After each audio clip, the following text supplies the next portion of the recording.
Back everyone. So today we're going to take a look at the generalist category. So I originally had like the Clipper and other things going on with this, but I reshot it because I said increased capabilities too much.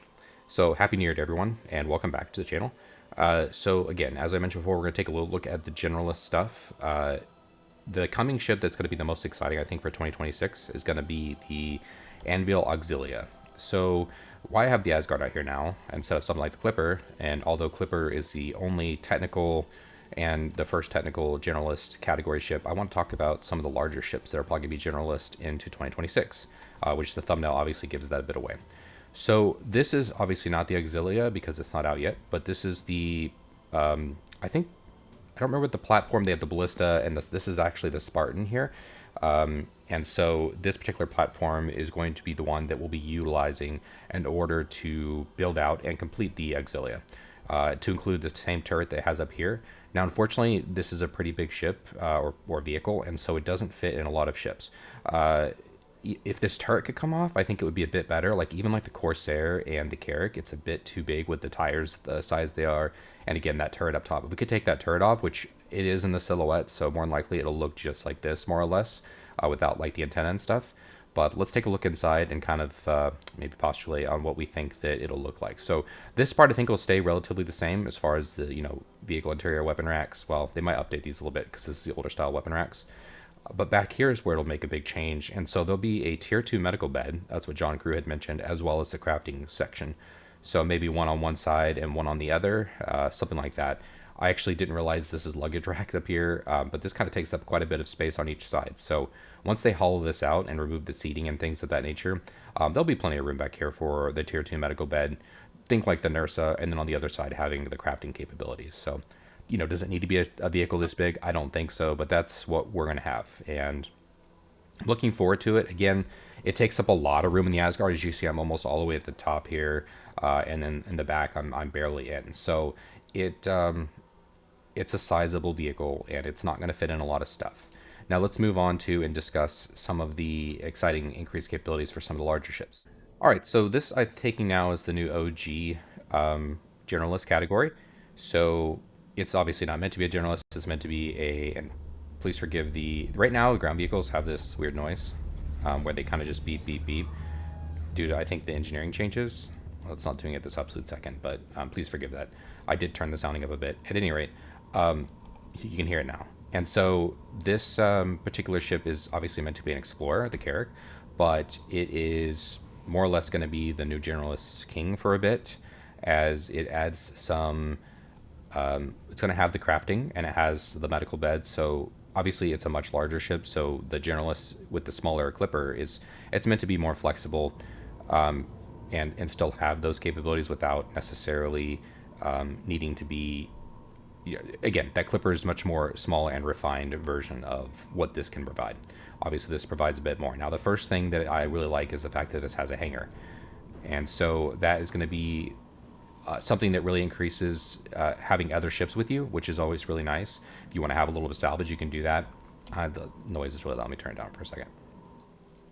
So that, and then the crafting is the other component. Now crafting's not in yet, so we don't know yet how much of a big deal this will be. Obviously it'll be really nice to be able to craft what you need to craft when you're out and about, and also having materials, right? So having salvage and things of that nature with you. So having a salvage vehicle could be really super important. It may not be important, we'll have to see once we can see the materials that you need, but having that and a mining vehicle could be really key. And so if we think about the prospects of having a ship with you, then you can start to think about the three coming ships, or three ships that they're actively working on.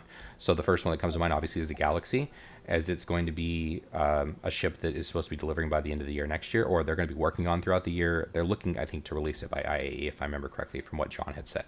So that's going to be an exciting prospect. Obviously, that one doesn't have as much hangar space. It does have a hangar, much like this ship, and it's going to be a bigger hangar that's available currently on the Carrack. But you can see how being able to have a salvage vehicle, I don't know if the Prospector will fit in there. If it does, right, then the Prospector and the Fortune will both fit in there, which would be nice. However, the Ironclad is also coming, and that's in works. I think we'll see that earlier. I think we'll see that around Fleet Week. That's also going to be increased capabilities. I think the Fortune and the Prospector should fit in there nicely, and with that particular increased spawning bed and crafting station, which are not natively on the ship, with the Auxilia is going to be really important. Additionally, the Liberator. So we don't know when the Liberator will finish, but that's going to be a lot of increased capability for that particular ship, as you can fit multiple Auxilias down below into the carrying capability, and then still bring along up to three ships. It has 3 flight decks. I think that Salvation may actually fit on the mini cargo, which is going to be really promising if that's the case. It seems to be small enough to fit on an extra small hangar space.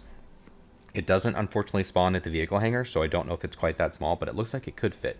And then you can still bring a prospector and maybe a fighter or something. So again, we're kind of looking around just kind of as B-roll footage here, but having a lot of this ship, the Carrack itself, is based around old kind of design mythology, and it just looks really good, and it seems immersive, and that's what I really like about the game and I like about this ship. But unfortunately, a lot of it's still wasted space. So we have a lot of toilets and rooms.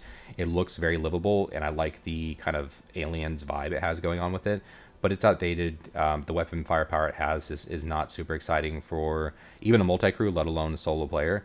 But I think that the Galaxy, I think the Liberator, and I think the Ironclad all bring the possibility of having a lot of the same capability with just the Auxilia. So let me know what you think in the comments, if I'm maybe out of tune here and that's not really what's going to be the case. But with engineering and being able to get your ship back up and running, having the capabilities of having the medical bed, which again, unfortunately for those other ships, is not natively there. Obviously the Galaxy does have a medical module, but you have to dedicate a whole medical module, whereas if you have the cargo section, you potentially could just carry the Auxilia with you and bring most of what you need, and then still have carrying capability. Whereas, as you saw with the current Spartan, which is too big, it takes up a lot of the cargo room, and so I don't even know if it still has 12 SCUs of cargo there in that particular Asgard.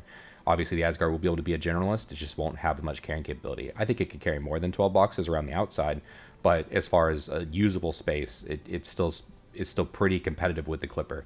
And again, I like the engineering update. It's been more exciting with the Carrack, and I've been able out and about with the Carrack a lot more than I usually would be because of the ability to have access to components. You can't pull them out because they're size 3, but you can engineer this ship, and it just makes the engineering has kind of brought this back to life for me. And again, the generalist idea is something that sticks out to me, and I think it's something that until we find out more about exploration is going to be something that the Carrack will continue to thrive in. And we'll let you know what you think, and let me know what you think in the comments down below. And I appreciate those taking time to like and subscribe, and I'll catch y'all next time. Again, Happy New Year. Peace.